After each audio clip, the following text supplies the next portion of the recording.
Hello बेटा, good morning everyone. Am I audible बेटा? Am I clearly audible? Fine. Okay. So let's start and continue our topic. बेटा last lecture में हम लोगों ने valence bond theory for chemical bonding, इसमें hybridisation के concept को लेकर कुछ बातें कवर अप कर ली हैं, कुछ पार्ट रिमेनिंग भी है अभी इसका. तो आई होप यू रिमेंबर हम लोगों ने लास्ट लेक्चर में कहां तक क्या क्या किया था. Can you let me know which is the last example we have discussed?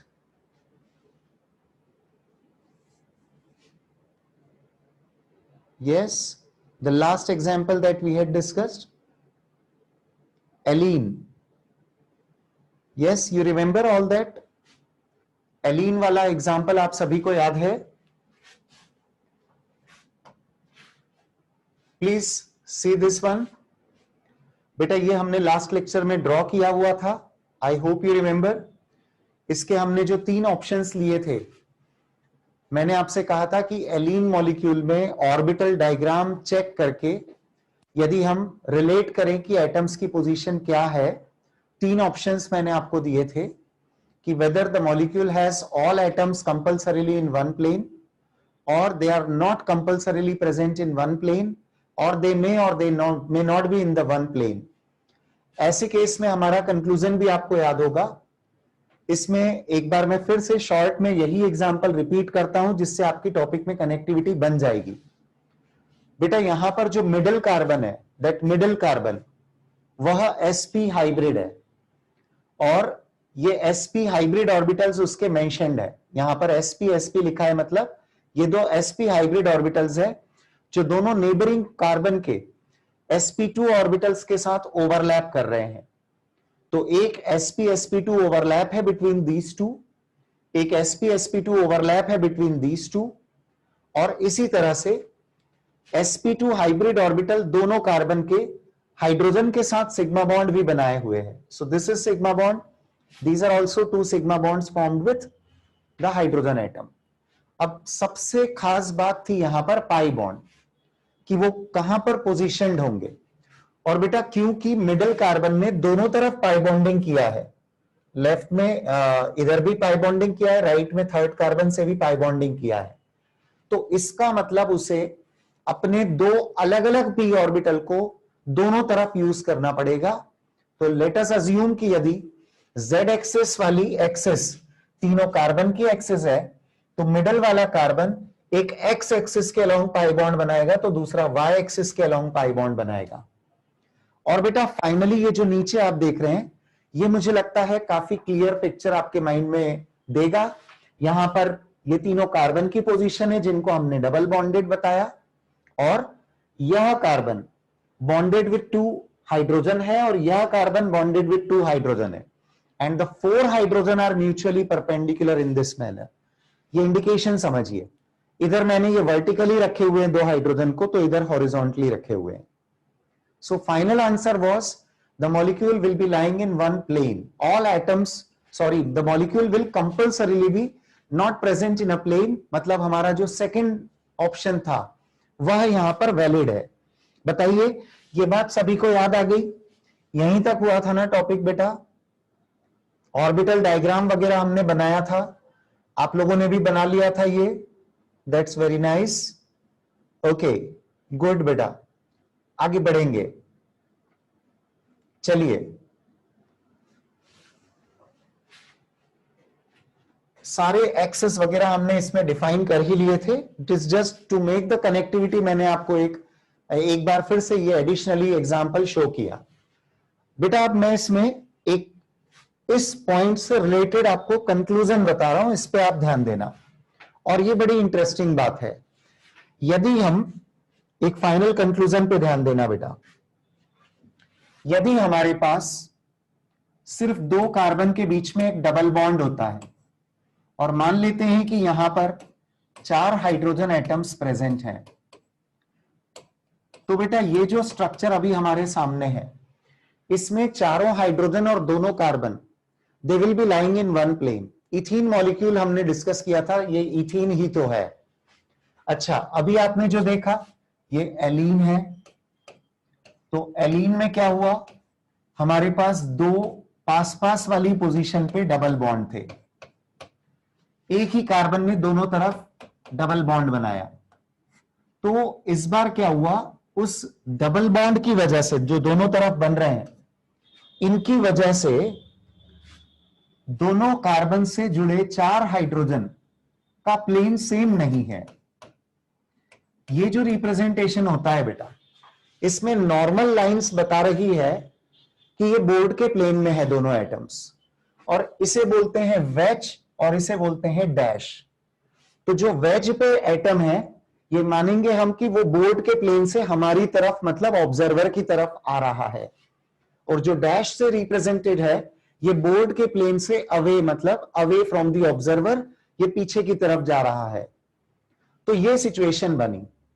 अब एक इंटरेस्टिंग कनेक्शन सुनिएगा, यहां पर if I have 3 cumulative double bonds like this in a molecule, मान लीजिए कि यह स्थिति है बेटा, यदि यह स्थिति हुई ना, तो फिर एक खास बात आ जाएगी कि अब इस कार्बन से यदि 2 हाइड्रोजन जुड़े हैं और इससे भी 2 हाइड्रोजन जुड़े हैं, so they will be lying in the same plane. आप थोड़ा कूल वे में ऑर्बिटल्स को इमेजिन करिए कि किसने पाई बॉन्ड कहां बनाया, तो बॉन्डेड एटम कहां होंगे। यहां पर जैसे 3 कंसेक्यूटिव पाई बॉन्ड होंगे, तो मान लेते हैं कि ये एक्स एक्सिस पर है, तो फिर वाई एक्सिस वाला पाई बॉन्ड आएगा और फिर एक एक्स एक्सिस वाला पाई बॉन्ड आ जाएगा।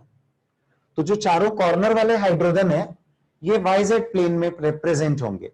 आप एक्सिस इंटरचेंज करके भी कंसीडर कर सकते हैं। तो एक पाई बॉन्ड वाली एक्सिस होगी, यदि ये एक्स एक्सिस पर है तो मिडल वाला वाई पे होगा, फिर कॉर्नर वाला एक्स पे आ जाएगा, और इस तरह से ये वाईजेड प्लेन में दोनों हाइड्रोजन इधर वाले भी और इधर वाले भी होंगे। फिर वही बात मैं आगे बढ़ाता हूं बेटा, मान लीजिए कि ये कार्बन से जुड़े 2 हाइड्रोजन हैं और कार्बन आगे ऐसे 4 डबल बॉन्ड बनाकर ऐसे कार्बन ज्वाइन हुए हैं। तो बेटा फाइनली फिर वैसी स्थिति आ जाती है जो अभी आपने देखी, ये 2 हाइड्रोजन उस प्लेन में नहीं है जिस प्लेन में ये 2 हाइड्रोजन है, वही away from the observer and towards the observer. This position is away from the observer and this is towards the observer। बेटा ये सिचुएशन आगे और कंटिन्यू होगी, और अभी बॉन्डिंग में केवल आपने ये कॉन्सेप्ट को सीखा है, इसका यूज ऑर्गेनिक केमिस्ट्री में होगा। उधर जो भी कुछ पॉइंट्स आएंगे वहां पर आप तुरंत इस तरह के एग्जाम्पल आए तो आपके माइंड में क्लिक होना चाहिए कि यस हमने बॉन्डिंग में ये चीज पढ़ी है, कि ये केस होता है तो all atoms in one plane होते हैं, कॉर्नर वाले चारों। ये केस होता है तो ये म्यूचुअली परपेंडिकुलर हो जाते हैं। ये पाई बॉन्ड की पोजीशन से सब कुछ रिलेट हो रहा है। सो अगेन यदि 5 क्यूमुलेटिव डबल बॉन्ड का केस आएगा तो फिर वो इस तरफ आ जाएगा, और 6 वाला होगा तो फिर वो उस तरफ चला जाएगा। इसको मैं शॉर्ट में ऐसा मेंशन कर देता हूं कि हमारे पास लेफ्ट साइड में जो केसेस हैं ये प्लेनर वाले स्ट्रक्चर्स हैं, मतलब all atoms will be lying in one plane, so these are the planar structures। जबकि जो राइट साइड में आप देख रहे हैं उन्हें हम नॉन प्लेनर कहेंगे, they are the non planar positions. ये प्लेन में नहीं आएंगे सारे एटम्स। ऐड करिए जल्दी से, फिर आगे बढ़ते हैं।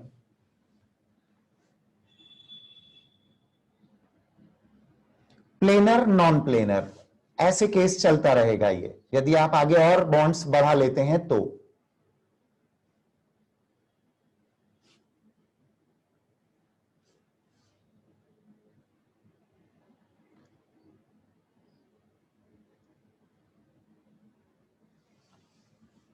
ओके,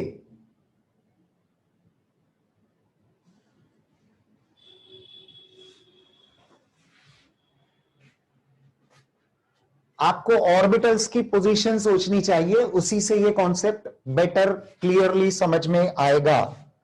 जैसे कि बेटा मैं यहां पर कुछ स्टूडेंट्स की जो क्वेरी आ रही है जिनको कम समझ में आई है ये बात, उनके लिए मैं थोड़ा और फर्दर क्लैरिफिकेशन दे रहा हूं। मैं एक एक्सिस इमेजिन कर लेता हूं कि यहां पर जो पाई बॉन्ड बना है, मैं पाई के साथ लिखता हूं कि that is formed on X axis. Suppose तो ये जो पूरा मॉलिक्यूल होगा वो वाइजेड प्लेन में होगा, that will be lying in YZ plane, right. फिर यहां पर यदि आप चले तो एक पाई बॉन्ड यदि एक्स एक्सिस पर है तो दूसरा वाई पे होगा, फिर तीसरा एक्स एक्सिस पे आएगा। तो वंस अगेन जो हाइड्रोजन एटम्स का प्लेन होगा पूरा वो वाइजेड प्लेन होगा। और जब ऐसी सिचुएशन होती है तो यदि ये पोजीशन पाई बॉन्ड की एक्स एक्सिस के अलोंग है और ये पोजीशन वाई एक्सिस के अलोंग है, तो ऑब्वियसली इस तरफ वाला हिस्सा, ऐसे ही मैं यहां पर बता देता हूं कि इस तरफ वाला पार्ट चेक करना, ये जो ट्राइगोनल प्लेन एक बन रहा है और ये दूसरा ट्राइगोनल प्लेन बनेगा, इनको हम असाइन कर देंगे, इधर के लिए भी उधर के लिए भी, ठीक है, दोनों एग्जाम्पल के लिए। तो suppose here is pi X, here is pi Y, here is pi on X axis and here is pi on the Y axis. तो हमारे पास जो नॉन प्लेनर अरेंजमेंट आ रही है उसकी वजह है कि ये वाला पार्ट, इस तरफ वाला, ये वाइजेड प्लेन में होगा, it is in YZ plane. लेकिन इस तरफ क्योंकि वाई एक्सिस के अलोंग पाई बॉन्ड है इन दो कार्बन का, तो उसके तीनों बॉन्डेड एटम्स का अरेंजमेंट एक्स जेड प्लेन में होगा। फॉर मोर क्लैरिटी आप ऐसा लिखकर रख सकते हैं जैसा मैंने लिखा।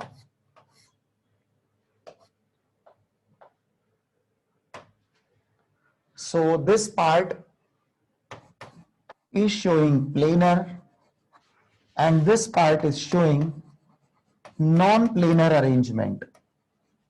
बेटा अब हम उस लेवल पर आ चुके हैं जहां पर जेई में जिस टाइप के क्वेश्चंस आते हैं, तभी तो मैंने कहा था कि एलीन का एग्जाम्पल तो जेई में आया हुआ एग्जाम्पल है।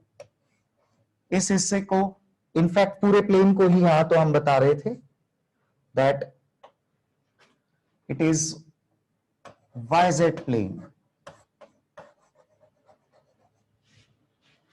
जो प्लेनर पार्ट है। तो बेटा अब हम उस लेवल पर पहुंच चुके हैं जहां पर तीन हाइब्रिडाइजेशन के टाइप में हम इलेबोरेटिव टॉपिक पर हैं अभी, जिसमें हम कार्बन कंपाउंड्स पे स्पेशली फोकस्ड हैं कि कार्बन के कंपाउंड्स में carbon sp3, sp2, sp in hybrid states में होता है। और अब हमें ये बातें समझ में अच्छे से आनी चाहिए कि कहां कौन सी ओवरलैपिंग हुई है, पोजीशन ऑफ ऑर्बिटल क्या होगा, पाई बॉन्ड किस पोजीशन पे बनेगा। So this way we must know all the points. I will wait for a while, for a few seconds.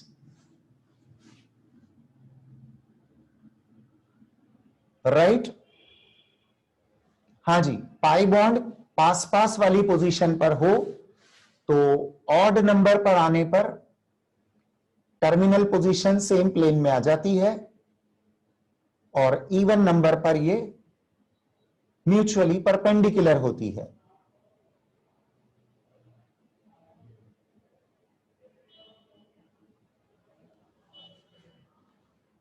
Right,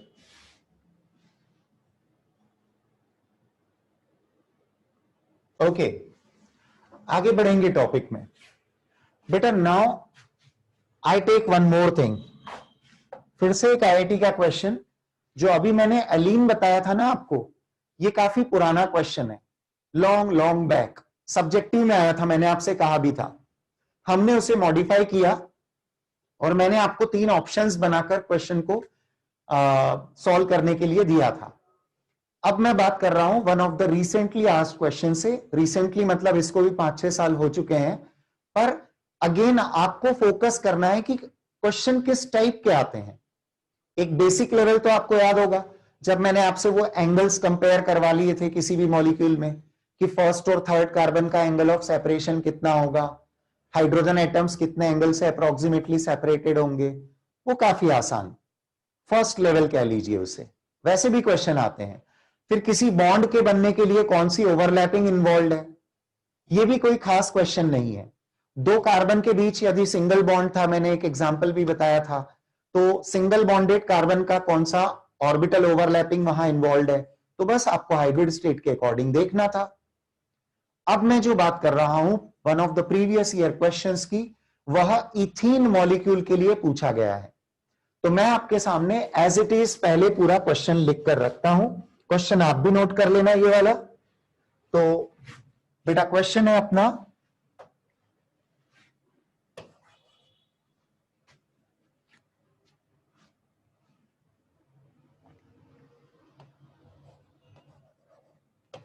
the nodal plane, अभी हम इस पे बात करेंगे बेटा, पहले आप नोट कर लीजिए।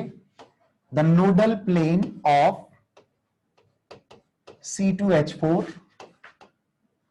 The nodal plane of C2H4, मतलब बात इथीन की हो रही है, is the nodal plane, I am sorry एक मिनट, थोड़ा सा correction, the nodal plane of pi bond, the nodal plane of pi bond in C2H4 मतलब ethene,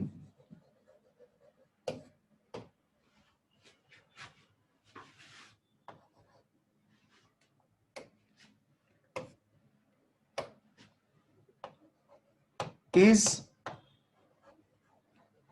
present in, is present in, options हैं मॉलिक्यूलर प्लेन, सेकेंड ऑप्शन है perpendicular to the molecular plane, third option है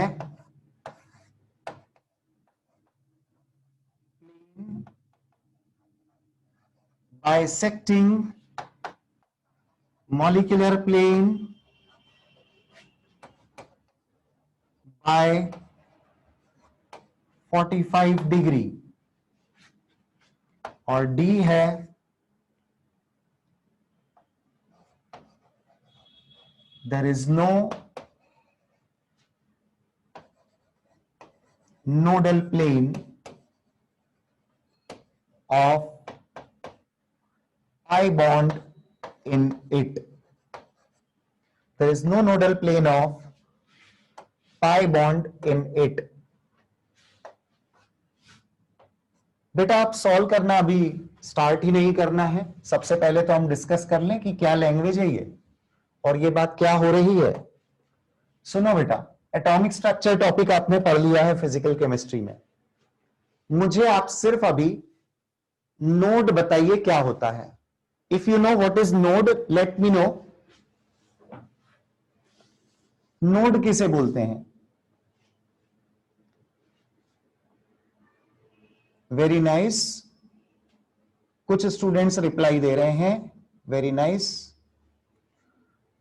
where the probability of finding electron is zero, almost zero या zero भी बोलते हैं हम।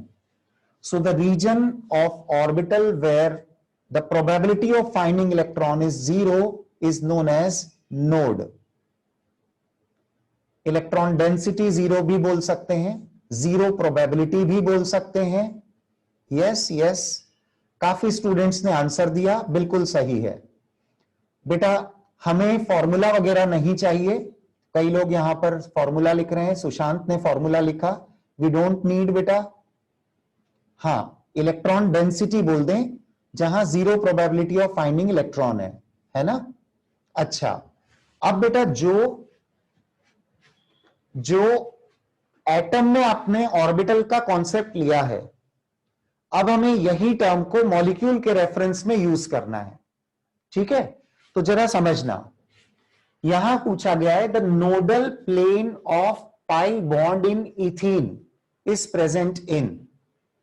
मतलब आप पूरा इथीन मॉलिक्यूल एक बार फिर से रिकॉल कर लीजिएगा अच्छे से, उसका स्ट्रक्चर वगैरह हम कैसे ड्रॉ किए थे, हमने कैसे ओवरलैपिंग से पाई बॉन्ड बनाया था, और फिर जरा इस लैंग्वेज को इंटरप्रेट करिए।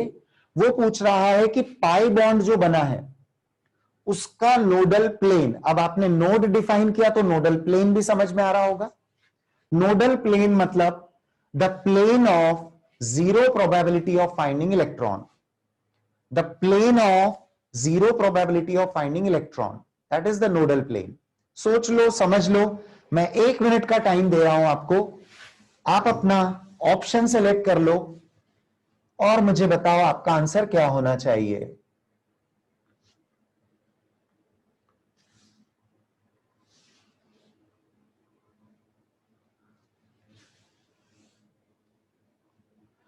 प्रियांश बेटा, ये ओवर कॉन्फिडेंस है कि आप 11,000% एक पर्टिकुलर ऑप्शन को पक्का बोल रहे हैं। लॉजिक बता सकेंगे आप? इतना सारा ये मेंशन करने की जगह मुझे आप लॉजिक बता दो कि आपने आंसर किस बेसिस पे दिया।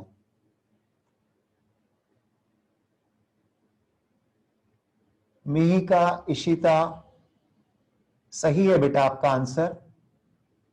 माधव सही है, हर्षित गलत है। ओके, काफी सारे स्टूडेंट्स के ऑप्शंस मैं देख पा रहा हूं, बहुत जल्दी जल्दी आंसर आ रहे हैं आपके।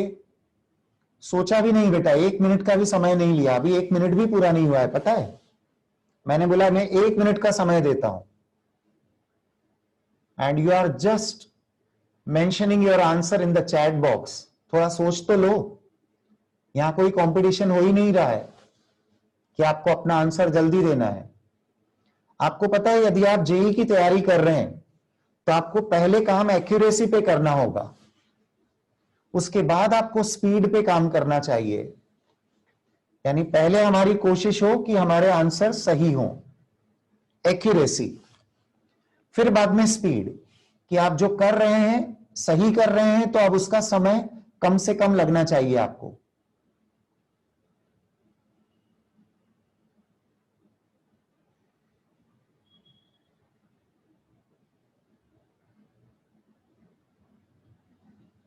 ऑल राइट, तो बेटा मैं जरा शेयर कर लूं आपसे कि मुझे जो मैक्सिमम दिख रहे हैं, मैक्सिमम नहीं बोलता मैं, मिनिमम बोल देता हूं, क्योंकि सब लगभग बराबर ऑप्शन पे ही जा रहे हैं। ए, बी और सी, 3 ऑप्शन ऑलमोस्ट इक्वल कंपटीशन के साथ में। यहां पर क्या होता है, जैसे ही आप लोगों के आंसर आना स्टार्ट होते हैं तो चैट विंडो के अंदर पूरा स्क्रॉल होने लगता है आपके ऑप्शंस, और कोई कोई स्टूडेंट तो अपना बार बार उसमें ऑप्शन डालते रहता है, which is of no meaning, कोई मतलब नहीं है बेटा। सुनिए, आपको आंसर डिसेंट वे में देना चाहिए। मैंने बोला 1 मिनट का समय लो, आप उस 1 मिनट को यूटिलाइज अपने चैट बॉक्स में ऑप्शन डालने में कर रहे हैं। इसको सोचो बेटा, आईआईटी का क्वेश्चन है, मैंने लिखने में 1-1.5 मिनट लगा दिया होगा इस क्वेश्चन को। हल्का फुल्का क्वेश्चन होता तो मैं वर्बली ही खत्म कर देता इसको। You need to think over it. तो मैं आपको बताऊं, माइनॉरिटी डी की है, बाकी तीनों ऑलमोस्ट इक्वल मेजॉरिटी के साथ ऑप्शंस आपके दिख रहे हैं मुझे। अब सही तो एक ही है बेटा, है ना? ओके, डी माइनॉरिटी में है, और इंटरेस्टिंग बात मैं बता दूं कि D is not correct also. तो ठीक है, जिस माइनॉरिटी ने डी ऑप्शन दिया है वो तैयार रहे कि आपका आंसर तो गलत ही है। और अभी मैंने ए, बी और सी में से क्या सही है नहीं बताया। मैं तो बेटा इतनी जल्दी बताऊंगा भी नहीं अभी कि सही आंसर क्या है। आप प्लीज जरा देखिए स्क्रीन पर, मैं ऑर्बिटल डायग्राम फिर से बना रहा हूं। इथीन का ऑर्बिटल डायग्राम मैं फिर से ड्रॉ करूंगा। ये 3 जो ग्रीन कलर्ड ऑर्बिटल मैंने बताए, ये एक कार्बन के तीनों sp2 हाइब्रिड ऑर्बिटल्स हैं। ब्लू कलर से मैंने रिप्रेजेंट कर दिया इस कार्बन का अनहाइब्रिड p ऑर्बिटल, मान लीजिए मैं उसको x बोलता हूं, तो इसका मतलब अंडरस्टूड है कि यहां पर y और z एक्सिस, यहां पर y और z एक्सिस के p ऑर्बिटल यूज हुए हैं, y और z एक्सिस के p ऑर्बिटल यूज हुए हैं। बिल्कुल यही कंडीशन दूसरे कार्बन की भी है। तो ये रहा दूसरा कार्बन, ये रहा इसका एक sp2 ऑर्बिटल, इसको भी मैं yz लिखता हूं। इसका ये दूसरा sp2 हाइब्रिड ऑर्बिटल, sp2 के साथ मैंने यहां yz लिखा हुआ है, यदि क्लैरिटी नहीं है तो सुनते भी जाएं। ये sp2 के साथ मैंने ऑर्बिटल के अंदर yz लिखा है। और बेटा ये जो सेकंड कार्बन है अपना, इसका px ऑर्बिटल जो अनहाइब्रिड है, वो इसके px के साथ लैटरली ओवरलैप करेगा, पाई बॉन्ड बना। अभी हमारे सामने एक सिग्मा बॉन्ड और एक pi bond between the carbon आ चुका। और अब हम ले लेते हैं चारों हाइड्रोजन से बनने वाले 4 सिग्मा बॉन्ड्स। ये एक कार्बन के 2 हाइड्रोजन के साथ बनने वाले सिग्मा बॉन्ड्स, ये दूसरे वाले कार्बन के दोनों हाइड्रोजन के साथ बनने वाले sigma bonds. Look at the case very carefully, बहुत ज्यादा ध्यान देकर आप इस पॉइंट को समझिए बेटा। The whole molecule is in a plane, कुछ नया नहीं बोल दिया मैंने। The whole molecule is one lying in a plane, चारों हाइड्रोजन दोनों कार्बन वाइजेड प्लेन में, यदि पाई बॉन्ड एक्स एक्सिस पे बना है तो। आइए यही बात यहां यूज करें। एक्स एक्सिस पे पाई बॉन्ड बना तो वाइजेड प्लेन में सारे एटम्स प्रेजेंट हैं। चलो इसको ऐसा रिप्रेजेंट करते हैं बेटा। एक काम करते हैं, इसको फिर से, ये रखा मैंने कार्बन, इसका दूसरे कार्बन के साथ सिग्मा बॉन्ड, इस कार्बन ने हाइड्रोजन एटम्स के साथ में भी सिग्मा बॉन्ड बनाए हैं। इतना पार्ट मॉलिक्यूल का जो अभी हमारे सामने है बेटा, ये प्लेनर पार्ट है। मैं डॉटेड लाइन से प्लेन को हाईलाइट कर रहा हूं। ये देखिए, ये डॉटेड लाइन ये सारे एटम्स का प्लेन बता रही है कि they are lying in a plane. और जो ये व्हाइट डॉटेड लाइन से मैंने पूरा प्लेन दिखाया है बेटा, अभी इस प्लेन का मैं डेजिग्नेशन दे रहा हूं कि यह प्लेन मैं वाइजेड प्लेन मानकर चलूंगा।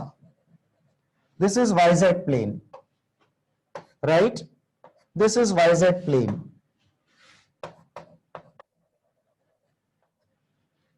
This is YZ plane. Now where is the pi bond? आएगा ये ऑर्बिटल ओवरलैपिंग के बाद इस प्लेन के above and below 2 pi electron की डेंसिटी है, equal on both the sides, क्योंकि लोब 2 है ना दोनों के, ऐसे ऊपर से भी और नीचे से भी ऐसे ओवरलैप रहेंगे। तो प्रोबेबिलिटी ऑफ फाइंडिंग इलेक्ट्रॉन ऊपर नीचे उस प्लेन के परपेंडिकुलर इक्वल प्रोबेबिलिटी के साथ होगा।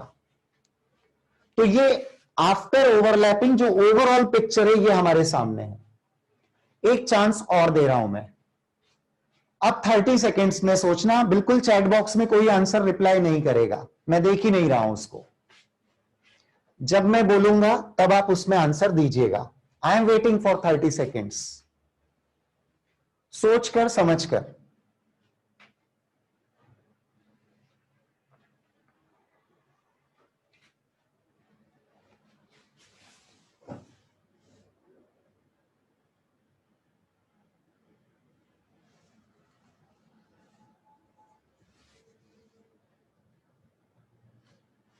I am not checking chat window up till now. और अब आप अपना आंसर रिपोर्ट करें यदि सोच लिया है तो।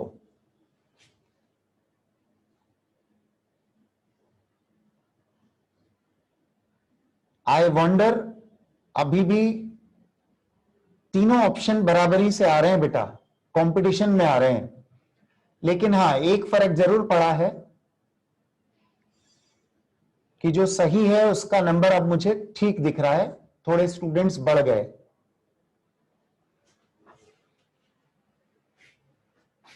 अब बेटा पहले आंसर बता रहा हूं मैं, फिर एक्सप्लेनेशन दूंगा। A option is right, A option is right. अब मत लिखो वहां पर कि मेरा सही था करके, मैं देख ही नहीं रहा हूं चैट विंडो। आप यहां पर फोकस्ड रहिए, दैट इज मोर इंपॉर्टेंट। बेटा ये जो क्वेश्चंस है ना, मैं एक्सप्लेन कर दूंगा, पर व्हाट आई वांट, आप लोगों को खुद से सोचकर ऐसे आंसर आना चाहिए। ये क्वेश्चन का डिस्कशन हम 2 मिनट 3 मिनट में भी खत्म कर सकते थे, लेकिन मैंने इसको कम से कम 10 मिनट्स एक्सटेंड कर दिया। आप सोचिए, तो यदि हम इस तरह के क्वेश्चन को इतना समय दे रहे हैं, मतलब उस बात का सीरियसनेस, उस बात का इंपॉर्टेंस आप समझें कि अप्रोच हमसे बननी चाहिए इस टाइप की।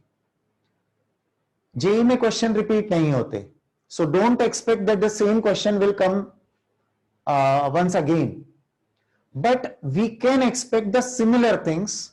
कॉन्सेप्ट्स के रिपीटेशन होते हैं, तरीके रिपीट हो जाते हैं, एग्जाम्पल बदल जाएंगे, तो किसी और एग्जाम्पल में कोई और चीज आ जाती है, ऐसा हो सकता है। इसलिए मैं बोल रहा हूं कि कोशिश करिए कि हम खुद इस बात को पहचान सकें। अब मैं एक्सप्लेनेशन दे रहा हूं, बहुत ध्यान से सुनना। मॉलिक्यूल का प्लेन वाइजेड प्लेन है, पाई बॉन्ड की एक्सिस एक्स एक्सिस है। I hope you agree. Molecule का प्लेन वाइजेड प्लेन है, मेरे नोटेशंस जो मैंने यूज किए उनके हिसाब से, और पाई बॉन्ड की एक्सिस एक्स एक्सिस है। तो बेटा पाई बॉन्ड कहां है? एक्स कोऑर्डिनेट पे। तो पाई बॉन्ड कहां नहीं है? मतलब the plane, you have the choices of the plane X Y Y Z X Z. यदि पाई बॉन्ड एक्स एक्सिस पर है, तो पाई बॉन्ड कहां होने की प्रोबेबिलिटी, कौन से प्लेन में प्रोबेबिलिटी उसकी 0 है? एक्स वाई प्लेन में 0 है? नहीं, क्योंकि एक्स एक्सिस पे तो पोजीशन ही है ना पाई बॉन्ड की। एक्स जेड पर 0 नहीं, पर वाई जेड प्लेन में ये 0 प्रोबेबिलिटी हो गई। ये जो प्लेन हाईलाइटेड है बेटा, ये मॉलिक्यूलर प्लेन ही तो है। Y Z plane is the molecular plane. Just listen the language once again. Nodal plane of pi bond, pi bond का नोडल प्लेन, हिंदी में मतलब वह प्लेन पाई बॉन्ड का जहां पाई बॉन्ड के मिलने की प्रोबेबिलिटी 0 हो, that is the molecular plane, because the position of pi bond is perpendicular to the molecular plane. It is such a simple thing.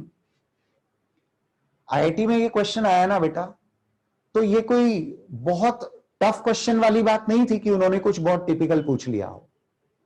हाँ, लेकिन सोचना जरूर था, क्योंकि उससे पहले क्लास में कभी डिस्कस नहीं होते थे ऐसे क्वेश्चन। आईआईटी में क्वेश्चन नए तरीके से पूछा जाता है, और वहां आपकी लॉजिकल अप्रोच बननी चाहिए। Just remember it. Is this okay? So I hope enough discussion is done on this question and we can proceed now. आप मुझे ये बताइए that are you all comfortable in the 3 hybridization states जो अभी तक हमने डिस्कस की है, कार्बन कंपाउंड्स में पहचान पा रहे हैं आप, या we need to have more practice on it? Yes. Okay. Yes, of course, ये एडवांस का क्वेश्चन है। Okay okay, do one thing बेटा, एक मॉलिक्यूल और ले लेते हैं, एक एग्जाम्पल ही मैं आपको देता हूं, और इसमें बहुत सारी चीजें अब मैं पूछता हूं आपसे, ठीक है?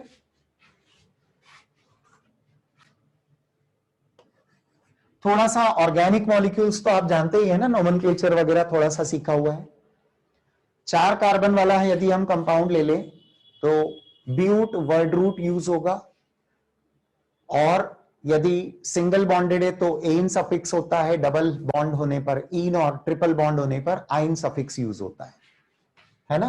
ओके, कुछ ऐसी ही कनेक्टिविटी मैं बना रहा हूं, तो आप मुझे बताइएगा।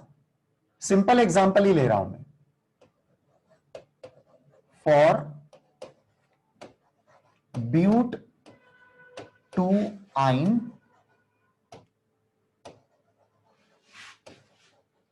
answer the following. Answer the following. पहला,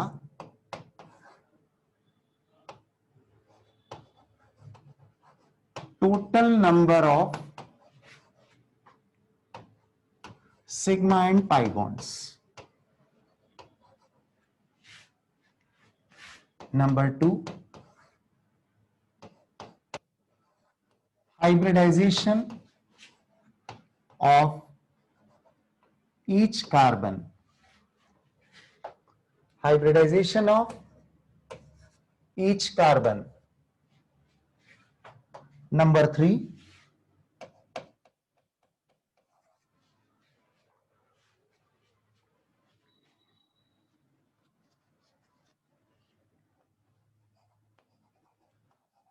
the types of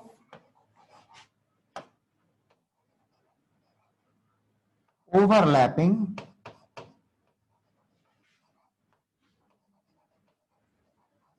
involved in sigma bond formation, sigma bond formation,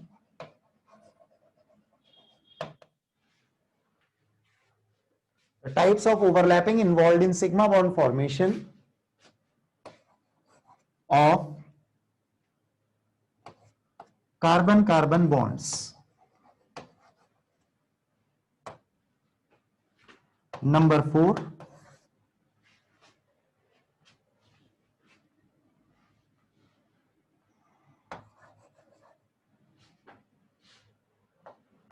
identify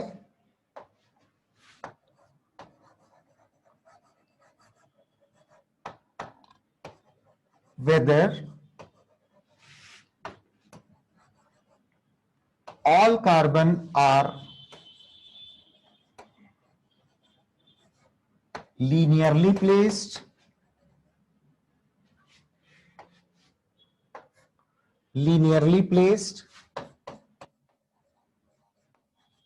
or not.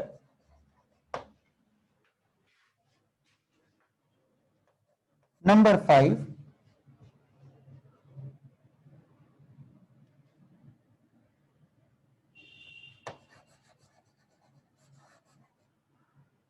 angle carbon-carbon-carbon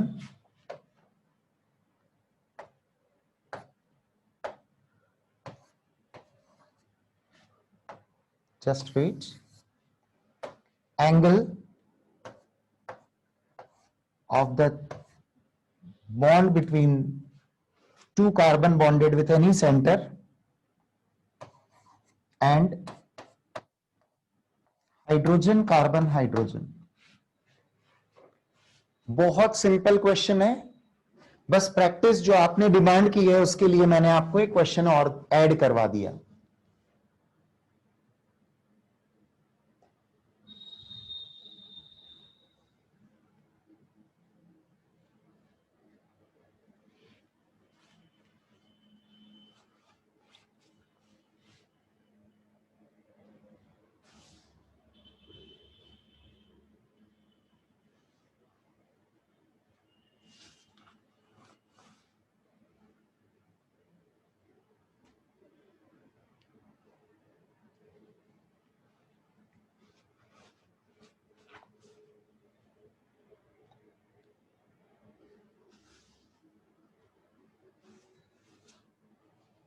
okay,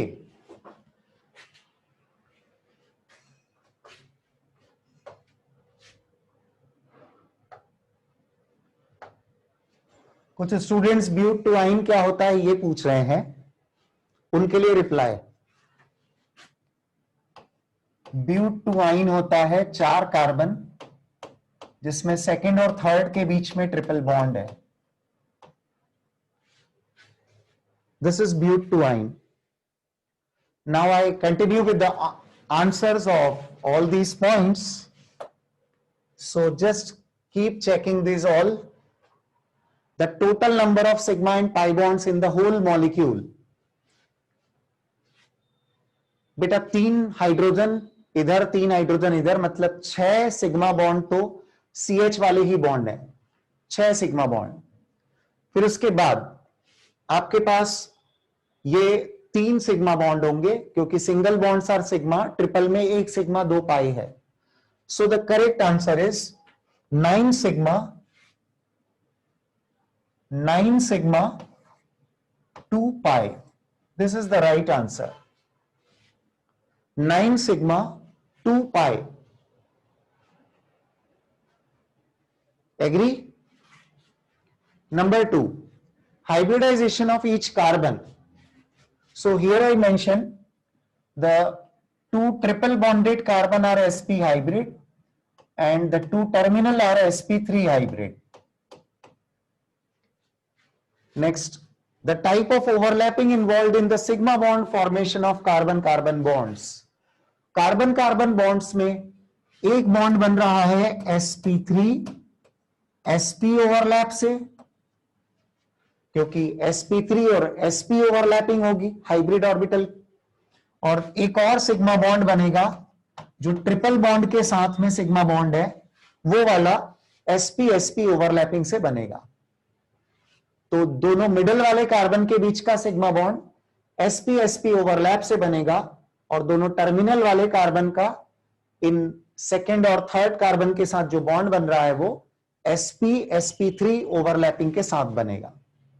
now identify whether all the carbon are linearly placed और not.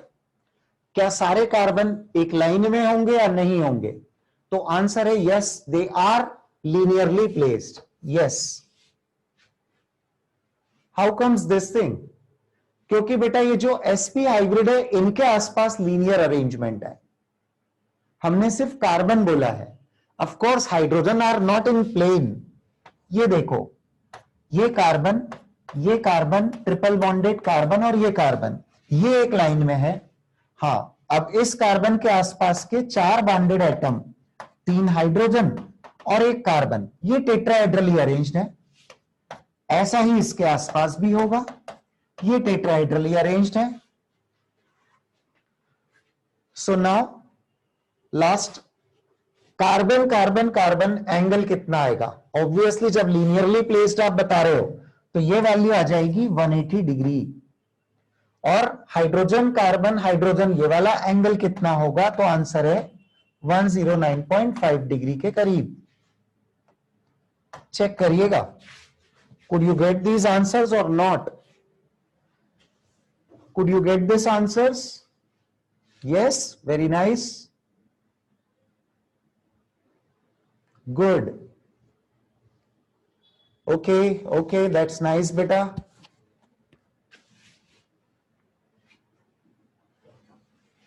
Fine. तो बेटा this was just the practice of the 3 hybridization states. अब हम topic को थोड़ा और आगे बढ़ाते हैं. मैंने आपसे कहा था कि हम टोटल 6 टाइप का हाइब्रिडाइजेशन क्लास 11th के साथ में पढ़ेंगे. Total 6 types of hybridization states हम क्लास 11th के साथ में स्टडी करेंगे. उसके बाद में कुछ और भी टाइप्स जुड़ेंगे जब आप 12th के टॉपिक्स में ट्रांजिशन मेटल्स की केमिस्ट्री पढ़ते हैं. वो मैंने लिखवाए थे इन द बिगिनिंग, आपको याद होगा. तो अब जो हमें 11th में पढ़ने वाले 3 बचे हुए टाइप्स हैं, 3 पढ़ लिए हमने, sp sp2 sp3, 3 बचे हुए और हैं, उनको लेते हैं सिंपल एग्जांपल्स के थ्रू वन बाय वन. अब आपको पूरा मैटर जब कंसोलिडेट होगा, अगले लेक्चर तक में होगा, हाँ ध्यान रखना, तब ये पूरा कॉन्सेप्ट भी आपका बहुत क्लियर हो जाएगा.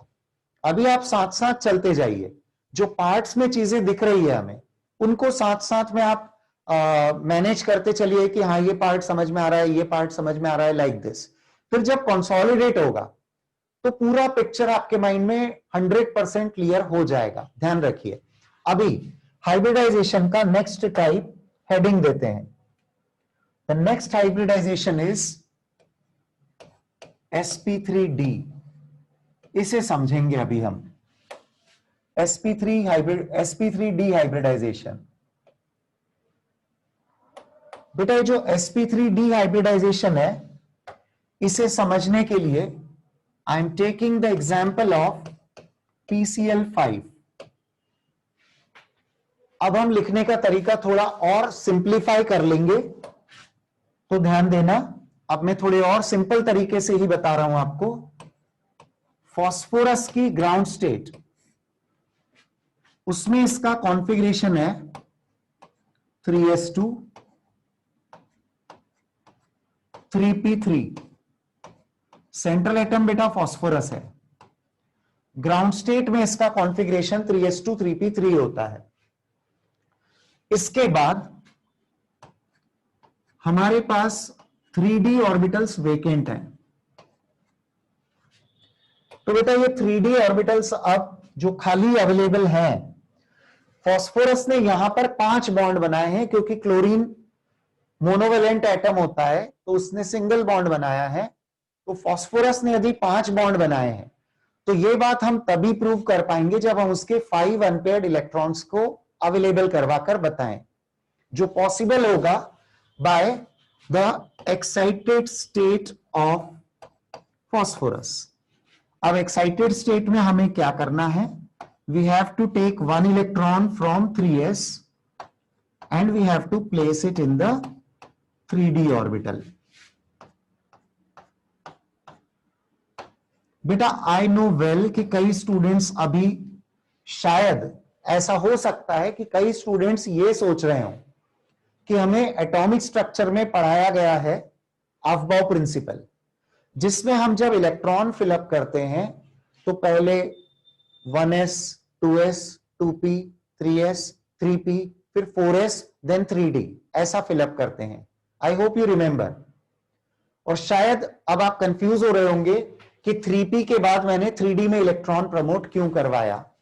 So make your concept clear.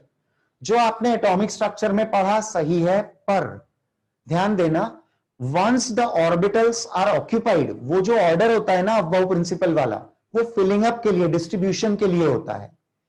एक बार ऑर्बिटल ऑक्यूपाई होते हैं, उसके बाद एनर्जी शेल वाइज होती है बेटा। तो इलेक्ट्रॉनिक एक्साइटेशन सेम शेल के ऑर्बिटल में ही होता है। फास्फोरस में 4s की एनर्जी 3d से ज्यादा है, इनफैक्ट सभी में ऐसा होगा। मैं बोल रहा हूं कि वो जो ऑर्डर आपने सीखा है, that is only for distribution of electrons. Remember, that is only for the distribution of electrons. Otherwise एक शेल के सबशेल, शेल वाइज आपको एनर्जी देखनी है, उसी एक शेल के सबशेल से इलेक्ट्रॉनिक एक्साइटेशन उसी शेल के किसी हायर एनर्जी सबशेल में करवाना होता है। तो 5 अनपेयर्ड इलेक्ट्रॉन्स बेटा अवेलेबल हो गए।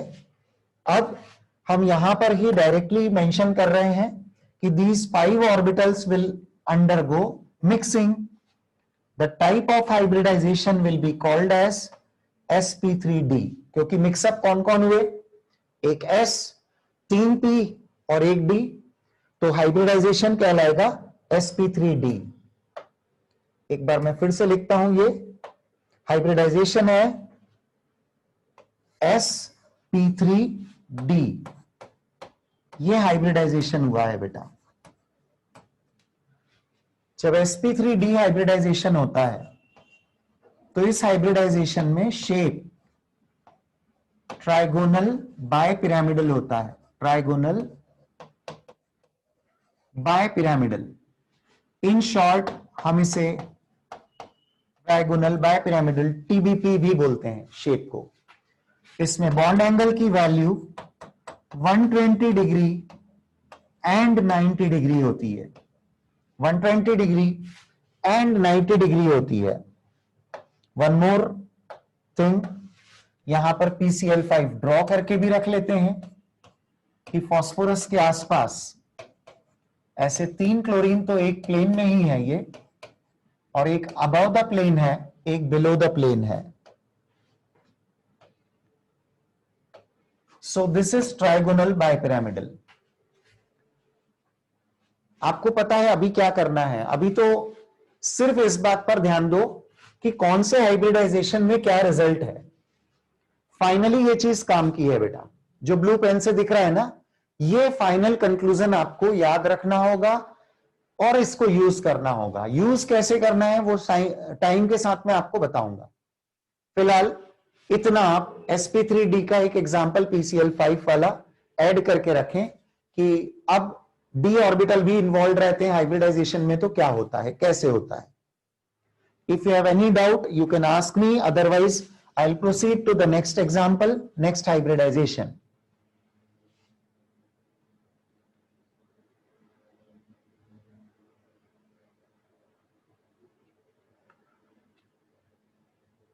नहीं बेटा देवांश, कोवेलेंट बॉन्डिंग के साथ F वाला कॉम्बिनेशन नहीं होगा। D वालों में भी अभी बहुत सारे और होते हैं जो आपके पास नोटेड हैं।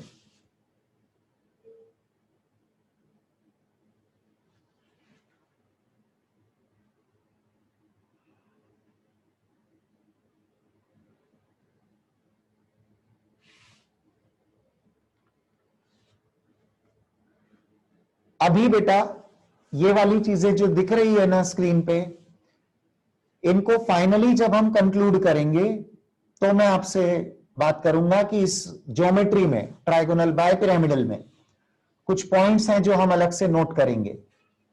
एक्सियल इक्वेटोरियल वाली बातें जो रहेंगी उनको मैं अलग से लिखवाऊंगा।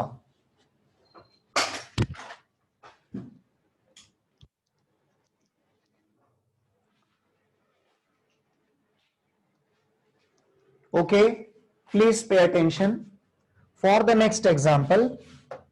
एक और हाइब्रिडाइजेशन पे बात करते हैं। ये होगा बेटा sp3d2 हाइब्रिडाइजेशन।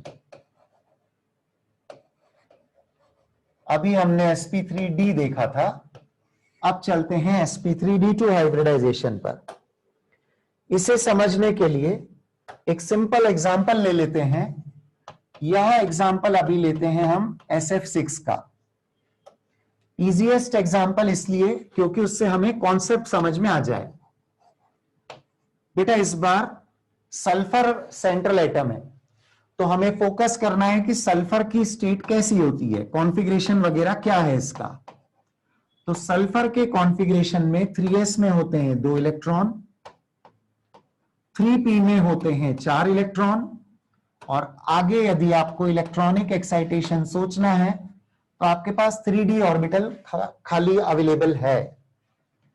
तो चलिए एक्साइटेड स्टेट कॉन्फ़िगरेशन पे चलते हैं। इंपॉर्टेंट बात पे ध्यान देना बेटा। सल्फर वैलेंसी 2 भी शो करता है, 4 भी शो करता है, 6 भी शो करता है। यदि वो 2 वैलेंसी शो करेगा तो आप डायरेक्ट ग्राउंड स्टेट से ही बॉन्डिंग बता सकते हैं। जैसे H2S मॉलिक्यूल बनना है तो आप डायरेक्टली इन 2 इलेक्ट्रॉन्स का यूज करके 2 बॉन्ड बन जाएंगे, ऐसा बता पाएंगे।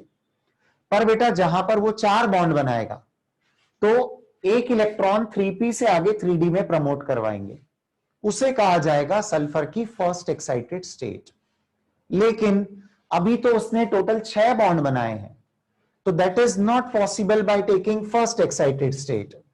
हम इस बात को एक्सप्लेन तब कर पाएंगे जब हम मान लें कि सल्फर एक सेकेंड एक्साइटेड स्टेट अचीव करेगा। ये एक्साइटेड स्टेट अचीव कैसे हो जाती है?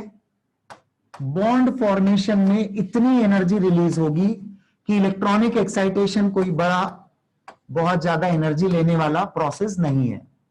ये तो सिर्फ बॉन्ड बनाने की खुशी है एटम को कि वो एक पर्टिकुलर एक्साइटेड स्टेट में आ जाता है और अब 6 बॉन्ड बनाने को भी तैयार है। फ्लोरीन ज्यादा इलेक्ट्रोनेगेटिव है तो वो ज्यादा एक्साइटेशन क्रिएट करवा सकते हैं सल्फर को हायर ऑक्सीडेशन नंबर पर, या कहिए ज्यादा नंबर ऑफ इलेक्ट्रॉन्स को पार्टिसिपेट करवाने में फ्लोरीन कैपेबल हो जाते हैं। अब हाइब्रिडाइजेशन इस बार एक S 3p और 2d की मिक्सिंग से होगा, तो होगा sp3d2। ये हो गया sp3d2 हाइब्रिडाइजेशन। जब sp3d2 हाइब्रिड ऑर्बिटल बन जाएंगे तो अब ये ओवरलैप करेंगे फ्लोरीन के ऑर्बिटल के साथ जिनमें अनपेयर्ड इलेक्ट्रॉन है, और 6 बॉन्ड बन जाएंगे। जब ये 6 बॉन्ड्स बनेंगे तो फाइनली हमें मॉलिक्यूल का शेप मिलने वाला है ऑक्टाहेड्रल, जिसमें कि बॉन्ड एंगल की वैल्यू 90 डिग्री रहेगी, और SF6 मॉलिक्यूल को हम ऑन पेपर, ऑन बोर्ड ऐसा रिप्रेजेंट कर सकते हैं। This is octahedral, this is octahedral. So at this geometry, conclusion हमारे लिए वही इंपॉर्टेंट बेटा, कौन से हाइब्रिडाइजेशन में क्या शेप और बॉन्ड एंगल होता है।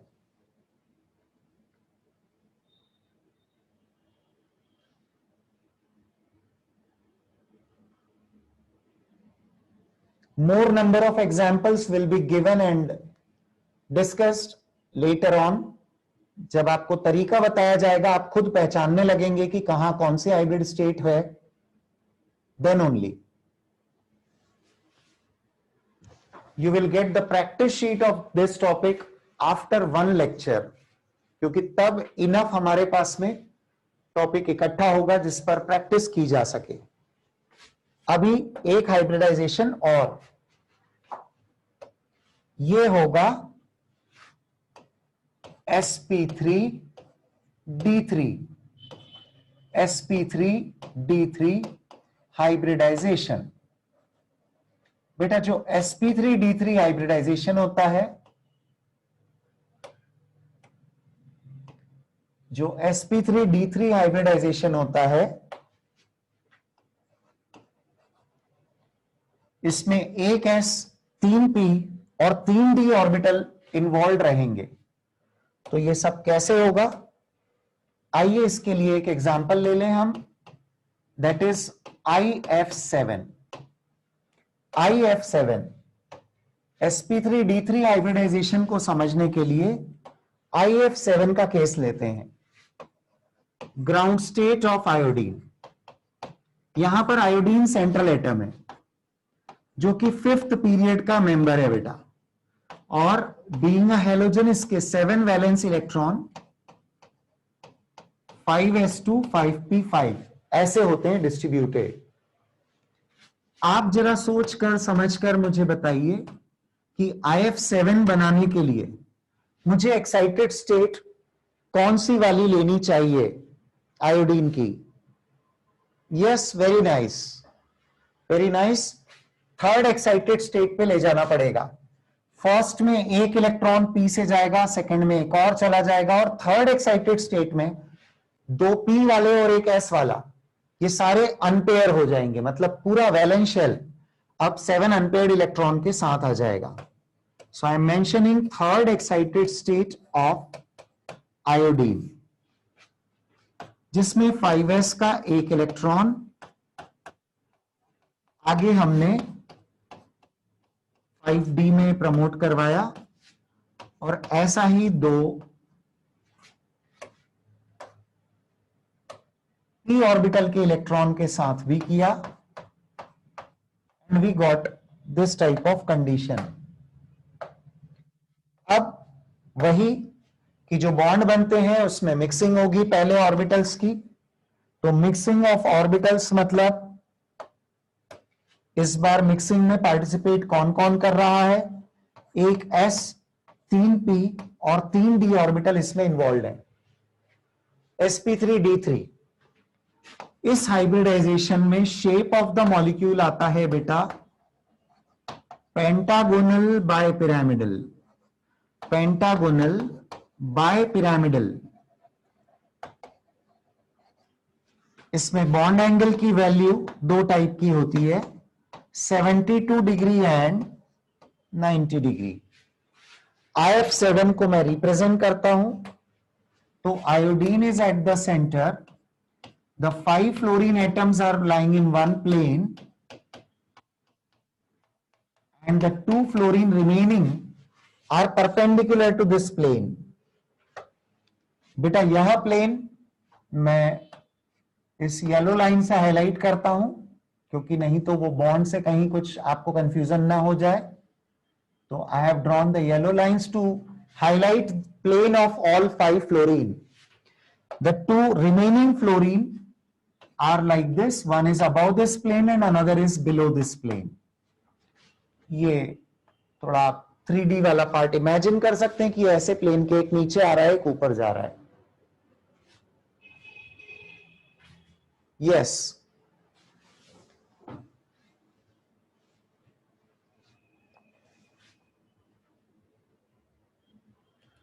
बेटा I hope you are writing everything.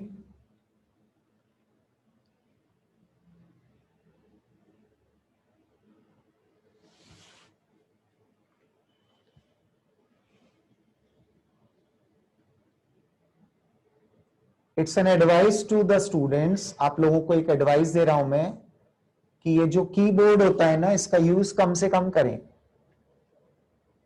Copy pen, earphones, headphones, सुनना है, लिखना है, इस पर ज्यादा फोकस्ड रहें।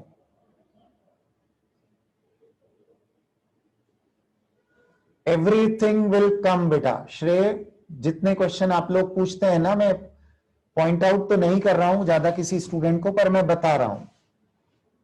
मोबाइल में भी बेटा कीपैड होता है ना। आर्यन, पॉइंट समझिए, मैं ये बोल रहा हूं कि सुनने पर ध्यान देना है लेक्चर को, लिखने पर ध्यान देना है अपना कॉपी पेन से नोट्स पर। Okay, I will show all the slides, don't worry.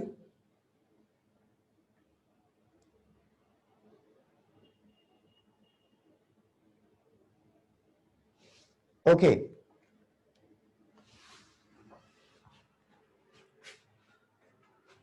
बेटा ये जो पांचों सेम प्लेन में है, ये इक्वी डिस्टेंट है, मतलब पूरा 360 डिवाइडेड बाय 5 किया है, इसलिए एडजेसेंट बॉन्ड्स के बीच 72 डिग्री का एंगल आएगा।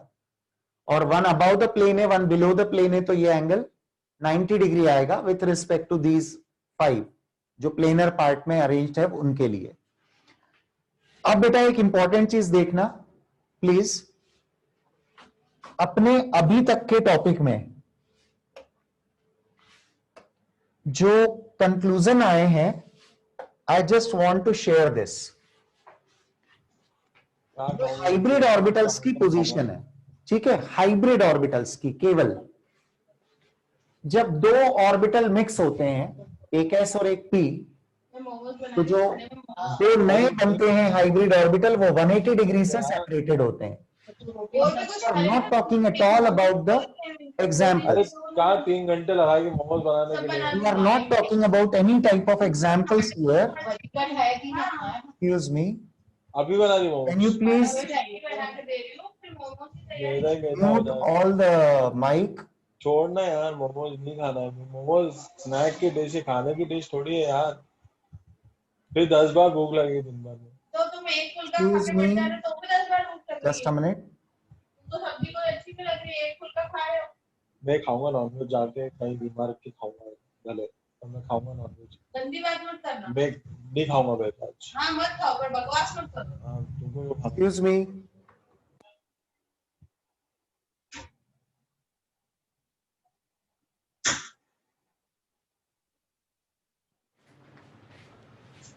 बेटा फॉर द हाइब्रिड ऑर्बिटल्स, अरे शाम को कहाँ जाऊंगा यार। बेटा हाइब्रिड ऑर्बिटल्स यदि दो होते हैं तो इररिस्पेक्टिव ऑफ द एग्जाम्पल्स, यहां पर हाइब्रिडाइजेशन sp होगा, जिसमें कि 180 डिग्री का एंगल होगा for the separation of the two hybrid orbitals, और जो रिजल्टिंग बॉन्डेड एटम्स होंगे वो लीनियरली प्लेस्ड होंगे, because this will be the position of the orbitals and that will be the position of the atoms. Orbital overlapping के बाद उसी जगह पर आकर एटम्स ज्वाइन कर लेंगे। sp2 वाले केस में वी हैव 3 हाइब्रिड ऑर्बिटल्स, जहां पर एक s और 2 p मिक्सअप हुए हैं, और ऐसे 3 ऑर्बिटल्स की मिक्सिंग के बाद we have the resulting orbitals arranged in a plane with the separation of 120 degree angle, and this is trigonal planar structure. After this बेटा यदि 4 ऑर्बिटल मिक्सअप हुए जिसमें एक s और 3 p है, so the resulting orbitals have an arrangement tetrahedral. ये चारों resulting orbitals हैं जो मिक्सिंग के बाद बने, वो सिमेट्रिकली अरेंज्ड होते हैं, 109.5 डिग्री इनका सेपरेशन एंगल होता है। नेक्स्ट वन, अभी जो हमने डिस्कस किया sp3d का केस, इसमें एक s 3 p और एक d ऑर्बिटल इन्वॉल्व है। बेटा जब भी परसेंटेज कैरेक्टर की बात आए कि अब जैसे 5 मिक्स हुए, 5 नए बने, उनका ओरिएंटेशन तो trigonal bipyramidal, angle of separation तो 2 टाइप के एंगल, 120 डिग्री एंड 90 डिग्री। पर यदि यहां पर इस टाइप की चीजें होती है कि percentage S character in the sp3d hybridised orbital, so in sp3d hybridised orbital 1 orbital is s, 3 orbitals are p, one orbital is d, that means total 5 are involved and the contribution of s is 1/5, मतलब 20% आएगा बेटा। तो हर नया orbital कितने percent कौन से character के साथ होगा हम आसानी से रिलेट कर सकते हैं किसी भी केस में। sp3 में s% 25 है, sp3d में s% 20 है, sp3d में d% वो भी 20 है, और sp3d में p परसेंटेज कितना है हर ऑर्बिटल में, दैट इज 60%। कुछ भी तो नहीं, नंबर ऑफ ऑर्बिटल्स जितने हैं और उस पर्टिकुलर केस का कंट्रीब्यूशन पूछा जाता है तो we can always relate this thing. So I hope this is clear. Further इसके बाद एक sp3d2 का केस भी हमने देख लिया, इसमें ऑक्टाहेड्रल अरेंजमेंट होती है बेटा। So we have 6 orbitals octahedrally arranged. Let me clarify बेटा, ऑक्टाहेड्रॉन कैसे होता है। सेंट्रल एटम है, उसके 6 ऑर्बिटल होते हैं। समझिए कि एक लेफ्ट में है तो एक राइट में है, एक फ्रंट में है तो एक बैक साइड में है, एक टॉप पोजीशन पर है तो एक बॉटम पोजीशन पर है।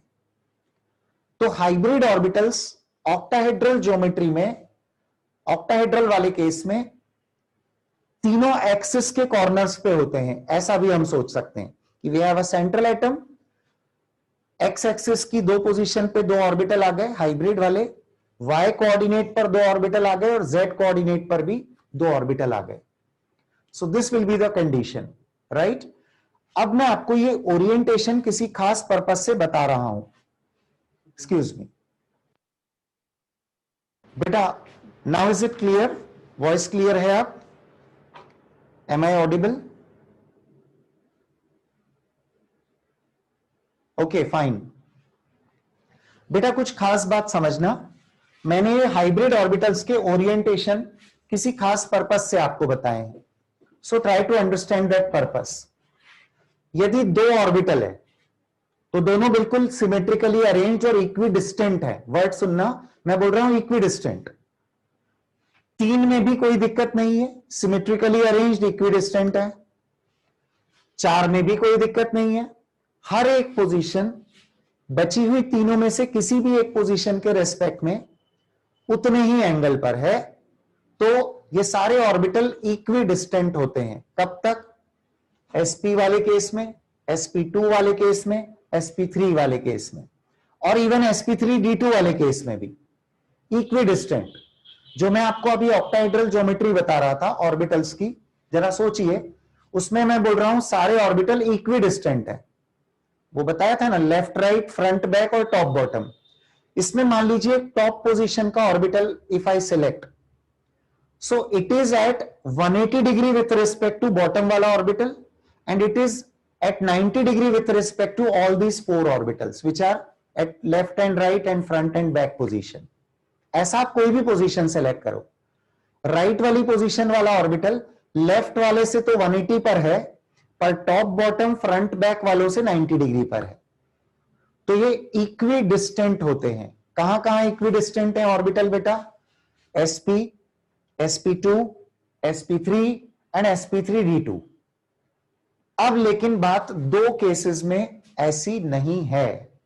जो हमने 6 केसेस पढ़े हैं, जो हम लोगों ने 6 डिफरेंट केसेस हाइब्रिडाइजेशन के पढ़े हैं, उसमें we don't have 2 cases in the similar category. हमारे पास sp3d हाइब्रिडाइजेशन जहां होगा, वहां सेंट्रल एटम के ऑर्बिटल्स जो 3 सेम प्लेन में होते हैं, we call them equatorial positions. So I am writing E for the equatorial, and the 2 which are perpendicular to this plane, they are considered to be the axial positions. So consider these to be axial positions। ये orbital की position है बेटा। यहां सारे orbital equi distant नहीं है, और इसलिए अब जब मैं इसको एक और एप्लीकेशन लेवल पर आगे बढ़ाऊंगा बेटा टॉपिक में, तो आपको इन पर्टिकुलर हाइब्रिडाइजेशन में कुछ खास बातों का ध्यान रखना है। 2 पॉइंट्स आप sp3d के इस कॉन्सेप्ट को लेकर नोट करके रखिए। पॉइंट नंबर 1, यदि इस हाइब्रिडाइजेशन में आपको लोन पेयर प्लेस करनी है, किसी ऑर्बिटल में लोन पेयर रखनी है, क्योंकि अब कॉन्सेप्ट आएगा कि lone pair can occupy these orbitals. Lone pair क्या होती है? The pair of electron which is present in valence shell of an atom and does not take part in bond formation. तो उस लोन पेयर के लिए अब तो बेटा दो चॉइस दिख रही है, या तो वो एक्सियल ऑर्बिटल ऑक्यूपाई करे या equatorial.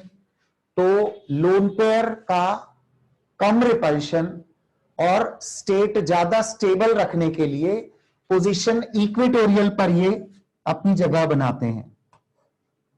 Lone pair occupy the orbital of equatorial position. Lone pairs occupy the orbitals of equatorial position.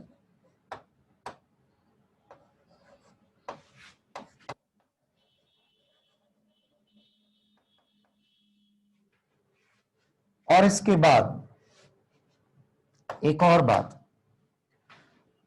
बेटा, ये sp3d के केस की बात हो रही है। हाँ, sp3d के केस की बात हो रही है कि जब भी इसमें लोन पेयर रखनी हो तो कम रिपल्शन, ज्यादा स्टेबल स्टेट हमेशा मॉलिक्यूल एक्वायर करना चाहेगा, और उसमें लोन पेयर की पोजीशन इक्वेटोरियल ऑर्बिटल में जाती है।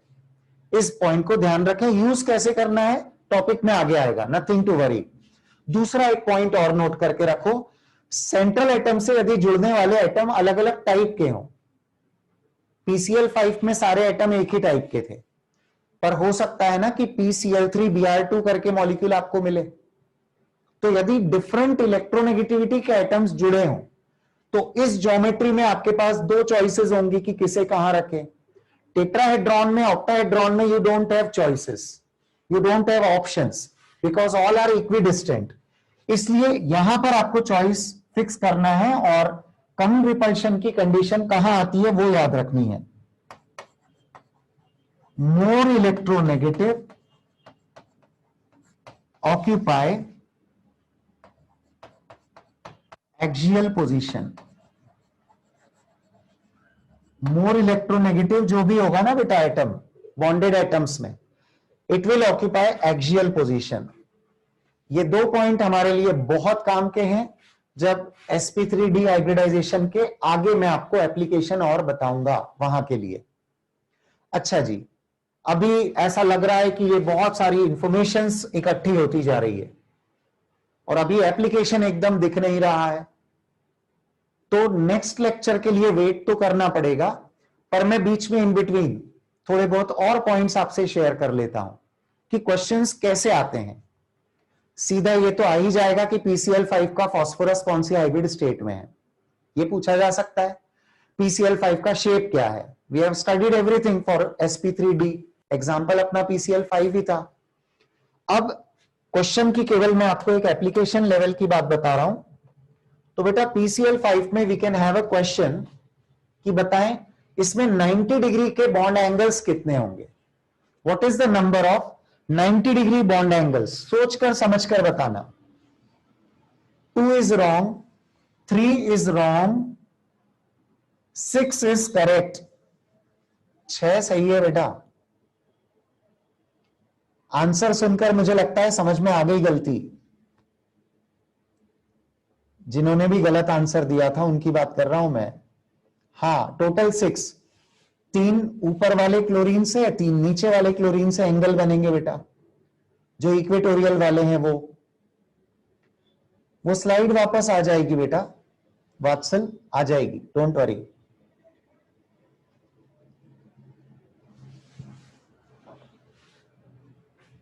आई एम रिपीटिंग, क्वेश्चन ये था, मैं जेई लेवल के क्वेश्चंस की बात कर रहा हूं कि क्वेश्चन क्या आएंगे। पहली चीज सीधा पूछ लिया जाता है किसी भी मॉलिक्यूल के सेंट्रल एटम की हाइब्रिड स्टेट क्या है, जो अगले लेक्चर तक हम सीखते रहेंगे, मतलब अगले लेक्चर में फाइनली कंक्लूड हो जाएगी सारी चीजें। नंबर 2, आपसे PCl5 का शेप पूछा जा सकता है, तो हाइब्रिडाइजेशन वगैरह से आपको रिलेट करके शेप निकालना होगा। तरीका फिर से नेक्स्ट लेक्चर तक पूरा हम अपडेट कर लेंगे। फिर थोड़े से फर्दर कनेक्शन में आपको बताऊं तो यहां पर जैसे एंगल को लेकर जनरल चीज तो आपने बोल दी कि 120 और 90 डिग्री के बॉन्ड एंगल्स आएंगे, पर पूछा गया कि नंबर ऑफ 90 डिग्री एंगल्स इसमें कितने होंगे। Number of 90 degree value angles, number of angles having 90 degree value. तो ये वाला क्लोरीन तीनों इक्वेटोरियल के रेस्पेक्ट में एक एक बार ले लें, और बॉटम वाला क्लोरीन भी तीनों इक्वेटोरियल क्लोरीन के रेस्पेक्ट में एक एक बार ले लें। टोटल 6 वैल्यूज, ठीक है, total 6 angles of 90 degree value आएंगे। So how many angles of 180 degree here? How many angles of the value 180 degree? Yes, it is only one, it is only one. Yes, 180 degree का तो एक ही angle आएगा ना बेटा। And what about 120 degree वाले angle कितने होंगे इसमें? 120 डिग्री वाले एंगल ये 3 होंगे बेटा। 120 डिग्री वाले एंगल ये 3 होंगे। वेरी नाइस, बिल्कुल सही है, कोई दिक्कत नहीं बेटा। We shall have a topic जो आगे आने वाले लेक्चर में कवर अप होगा, जिसमें हम बॉन्ड पैरामीटर्स को कंपेयर करेंगे। समझना, मैं बोल रहा हूं बॉन्ड पैरामीटर्स को कंपेयर करेंगे, जहां पर bond length, bond energy, dipole moment वगैरह ये बहुत सारी चीजें जुड़ने वाली है। पर मैं आपको थोड़ा सा यहीं से एक पॉइंट एक्सप्लेन कर रहा हूं, इसको ध्यान रखना, आगे भी कनेक्ट करेंगे हम इस बात को, कि जैसे PCl5 होता है ना बेटा, इसमें सारे एटम्स या कहिए सारे ऑर्बिटल इक्वी डिस्टेंट नहीं होने की वजह से यहां बॉन्ड प्रॉपर्टीज एक जैसी नहीं आती। फॉर एग्जाम्पल, यहां जो एक्सियल बॉन्ड्स होते हैं, ये वाले क्लोरीन ज्यादा रिपल्शन के कारण थोड़ा दूरी पर खिसक जाते हैं, जिससे कि बॉन्ड लेंथ एक्सियल बॉन्ड्स की ज्यादा मिलने वाली है आपको। So you don't have all lengths equal for all the bonds in PCl5, while this is equal for all the bonds in methane. It is equal for all the bonds in SF6, क्योंकि यहां repulsion में फर्क नहीं है किसी भी position पे, right. चलो, एक कंक्लूजन अभी हमें और डालना है इसमें। ये था sp3b वाले 2 पॉइंट्स वाला कंक्लूजन। अब आते हैं एक sp3d3 वाला ले लेते हैं। इसमें भी बेटा 2 टाइप की है ना पोजीशन। सो sp3d3 हाइब्रिडाइजेशन शेप क्या होता है इसमें? हमने बताया पेंटागोनल बायपिरामिडल। तो बेटा ये रहे अपने 5 एटम्स या 5 ऑर्बिटल्स, बेटर टू से, इन वन प्लेन। इसको मैं प्लेन को हाईलाइट करना चाहूंगा, तो ये पांचों सेम प्लेन वाली पोजीशंस हैं, like this, and one is above, one is below. So we have one above this and one below this. ऐसे ऑर्बिटल्स की पोजीशन बन रही है। यहां पर भी वही कॉन्सेप्ट है बेटा। We have 2 types of positions, axial and equatorial. तो यहां पर भी मैं लिखता हूं, ये पोजीशंस इक्वेटोरियल कहलाएगी और ये पोजीशंस एक्सियल कहलाती है। यह केस sp3d से ठीक अपोजिट है दोनों पॉइंट्स में। यदि आपको हाइब्रिड ऑर्बिटल में लोन पेयर रखना होगी, तो दो चॉइसेस जो दिख रही है, उसमें इसमें लोन पेयर जाएगी एक्सियल पर।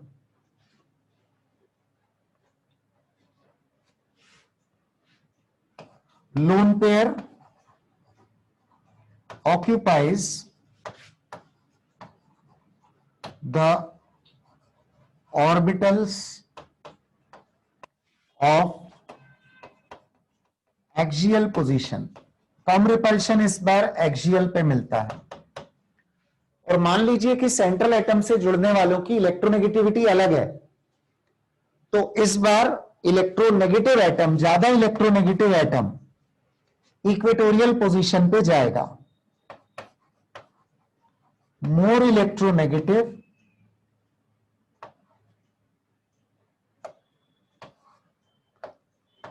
is placed at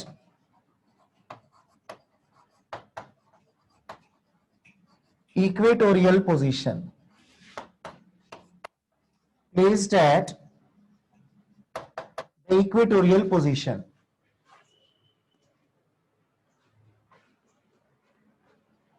I am sure इस बार कोई गलती नहीं करेंगे आप, और 90 डिग्री के कितने एंगल होंगे सही सही आंसर दे देंगे। तो दे दो बेटा आंसर। 90 डिग्री के इस ज्योमेट्री में एंगल कितने होते हैं?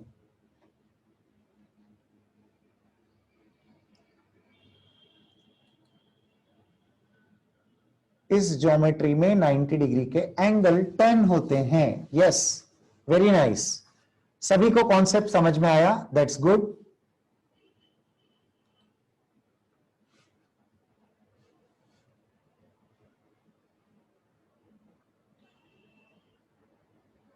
ओके, 72 डिग्री वाले कितने एंगल्स होंगे इसमें? 5। Very nice. 180 वाले कितने होंगे? सिर्फ एक। दो ऑर्बिटल्स 180 डिग्री से सेपरेटेड है, और हम 72 डिग्री और 90 डिग्री ही इसलिए लिखते हैं क्योंकि हम जब लिखते हैं तो वो एडजेसेंट बॉन्ड्स का एंगल बताते हैं, इसीलिए यहां 180 डिग्री वाला मेंशन नहीं किया। पर बेटा क्वेश्चन पूछने वाला तो कोई भी क्वेश्चन पूछेगा ना। ओके, यस ऑफ कोर्स बेटा, मैं सारे स्लाइड्स बताऊंगा, डोंट वरी। पहले मुझे बताओ, यहां तक किसी को कुछ पूछना है? अभी बेटा sp3d3 हाइब्रिडाइजेशन में हम लोगों ने केवल एक एग्जाम्पल ही लेकर मैंने आपको कॉन्सेप्ट सिखाया है। अब आगे बहुत सारे एग्जाम्पल्स जब जुड़ते जाएंगे ना हमारे कंपैरिजन में, जहां पर हम प्रैक्टिस करेंगे एग्जाम्पल्स की, तो ऐसे भी केस आएंगे कि जैसे IF7 है, अब IF5Cl2 ऐसा भी तो मॉलिक्यूल हो सकता है, या IF3Cl4 ऐसा कोई कॉम्बिनेशन भी बन सकता है। तो ऐसी कंडीशन में हम किसे कहां रखेंगे? आयोडीन के साथ सारे फ्लोरीन बॉन्डेड है, देन इट इज ओके। और 6 फ्लोरीन और 1 क्लोरीन ही आ गया, तो किसे कहां रखना है? उसमें आपका ये सेकंड पॉइंट काम में आएगा, राइट? तो आगे बहुत सारी जर्नी अभी इस टॉपिक की बची हुई है, पर अगला लेक्चर निश्चित ही आपको एक इंटरेस्टिंग लेवल तक लेकर चलेगा, जिसमें आप ये समझ पाएंगे कि हमें कैसे पहचानना है कौन से एग्जाम्पल को। हम पूरा समराइज करेंगे टॉपिक। अब मतलब एक तरह से अगला लेक्चर पूरा हाइब्रिडाइजेशन को कंसोलिडेट करके समझने वाला लेक्चर आ जाएगा। तो बेटा मैं एक बार फिर से स्क्रीन आपसे शेयर कर रहा हूं, बिगनिंग से चलते हैं। आज के लेक्चर की शुरुआत से मैं बता दूं आपको, लास्ट लेक्चर के एलीन के एग्जाम्पल से मैंने कनेक्ट किया था आज का लेक्चर, और आपको बताया था कि जैसे इथीन प्लेनर होता है और एलीन प्लेनर नहीं होता, ऐसे ही यदि 3 डबल बॉन्ड एक साथ एक के बाद एक आ जाए तो मॉलिक्यूल प्लेनर हो जाएगा। 4 आएंगे तो प्लेनर नहीं होगा, 5 होंगे तो फिर प्लेनर होगा, 6 होंगे तो नॉन प्लेनर, 7 होंगे तो प्लेनर। लगातार होने चाहिए बेटा, दूर नहीं। बीच में सिंगल बॉन्ड आ गया तो फिर तो कहानी बदल जानी है वहां पर, राइट? ओके, फिर इसके बाद आई hope you remember this question, pi bond में नोडल प्लेन की बात जहां पर हम सीख रहे थे, समझ रहे थे। Again it is one of the previous year questions asked in JEE. आगे बढ़ाते हैं टॉपिक को। तो आज हमने एक और क्वेश्चन प्रैक्टिस के लिए ले लिया था। कई स्टूडेंट्स की डिमांड थी कि थोड़ी सी और प्रैक्टिस कर लेते हैं।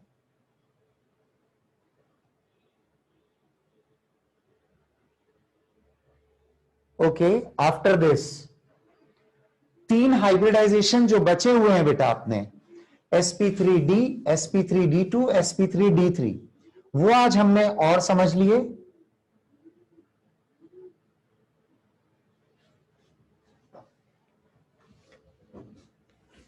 और इसके अलावा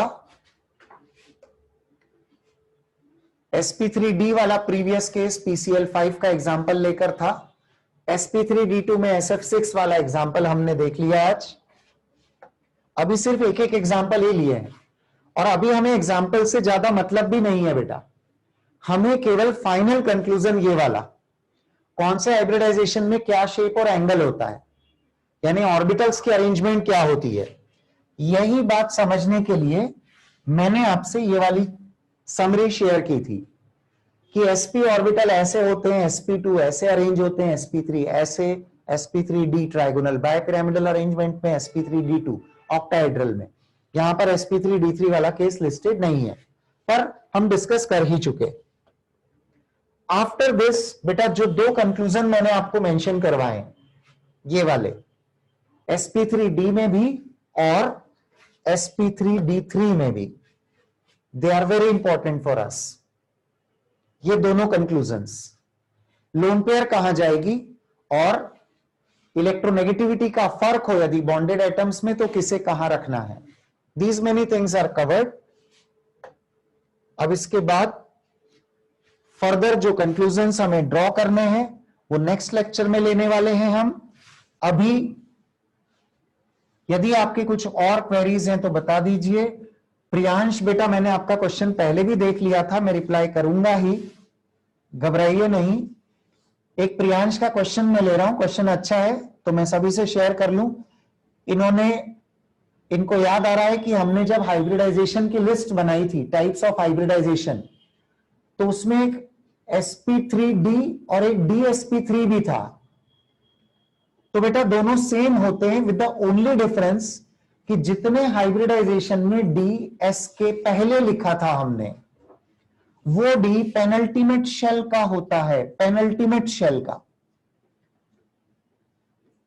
पेनल्टीमेट शेल का मतलब सेकेंड लास्ट शेल, और लास्ट शेल को हम वैलेंस शेल बोलते हैं।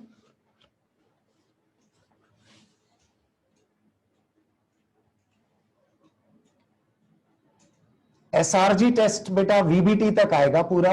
ये जो अभी चल रहे हैं हाइब्रिडाइजेशन के टाइप्स, ये इंक्लूडेड होंगे। इनऑर्गेनिक केमिस्ट्री के लिए आप लोगों को किसी भी तरह की तैयारी में सबसे पहले क्लास में बताई जाने वाली थ्योरी पर बहुत ज्यादा फोकस्ड रहना पड़ेगा। आपको यहां क्लास में ज्यादा एफर्ट्स लगाने, कुल मिला के समझने में ज्यादा कंसंट्रेशन रखना है, नोट्स बहुत अच्छे से बनाने हैं, और ऑफ द क्लास भी आपको क्लास नोट्स ही रिवाइज सबसे पहले करने की मैं एडवाइस दूंगा।